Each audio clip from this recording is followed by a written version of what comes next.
Jeffrey Epstein. ആരാണ് അയാൾ? മാധ്യമലോകം മുഴുവൻ കഴിഞ്ഞ കുറച്ച് ദിവസങ്ങളായി ആ അമേരിക്കാരന്റെ പിന്നാലെയാണ്. ലൈംഗിക കുറ്റങ്ങൾ കാരണം ജയിലിൽ കിടന്നു മരിച്ച ശതകോടീശ്വരന്റെ പിന്നാലെയല്ലേ? അതേ, സെക്സ് രാജാവിന്റെ കൂട്ടുകുടുപ്പുകാരന്റെ പിന്നാമ്പുറ വീഴ്ചകളുടെ വിടപ്ര കഥകളുടെ പിന്നാലെയാണ്. നമ്മുടെ മാധ്യമങ്ങളും ആ ക്രിമിനലിന്റെ കഥകളുടെ പിന്നാലെയല്ലേ?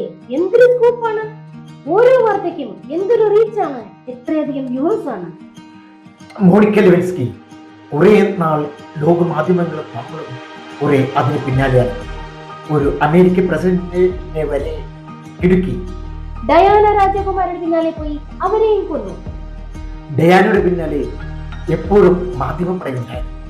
ഔഹിതങ്ങളുടെ നീല നിറങ്ങൾ തുന്നിച്ചേർത്ത കഥകളുണ്ടായി.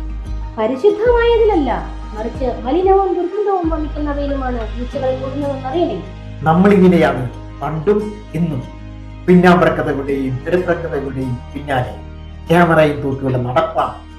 1997 സെപ്റ്റംബർ 5 ലോക മാധ്യമങ്ങളിലും എന്തിന് നമ്മുടെ ലീഡിംഗ് പത്രങ്ങളിലെ മുൻ പേജുകളിൽ പോലും അന്ന് മരണമടഞ്ഞ മദർ തെരേസയേക്കാൾ 7 ദിവസങ്ങൾക്ക് മുൻപായി പറഞ്ഞാൽ അറയ്ക്കുന്ന ചില ബന്ധങ്ങളുടെ മറവിൽ മരണമടഞ്ഞ ഡയാന രാജകുമാരുടെ സംസ്കാരമായിരുന്നു.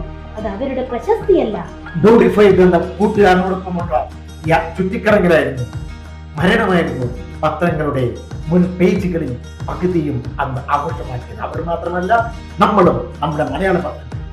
നമ്മുടെ ഈ കൊച്ചു കേരളത്തിൽ പോലും ഒരു സ്ത്രീയുടെ പലതരം നിറങ്ങൾ പിടിച്ച പിന്നാമ്പുറവും ഇടപ്പറ കഥകളും കൊണ്ട് മാധ്യമങ്ങൾ ആഘോഷിക്കുന്നു. ആപാലപരത്തിൽ ജനങ്ങളിൽ ഉന്നതരാക്കിയില്ലേ? അതാണ് ഇന്നത്തെ മാധ്യമങ്ങൾ.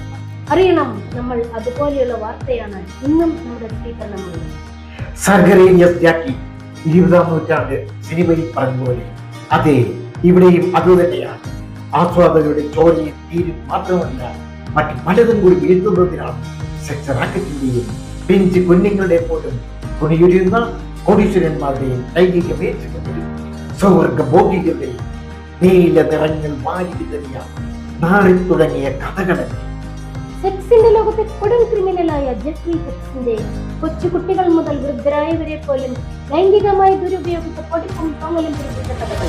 പിന്നെ അയാളുടെ കൂട്ടുകുടുംബത്തിന്റെ കഥകൾ, അയാളുടെ ജന്മം മുതലുള്ള വളർച്ച കാലഘട്ടം, അതും ജനങ്ങളെ ലൈംഗികതയുടെ മുഴുമുലയിൽ നിർത്തുന്ന മാധ്യമങ്ങളുടെ നിർവഹിക്കാൻ.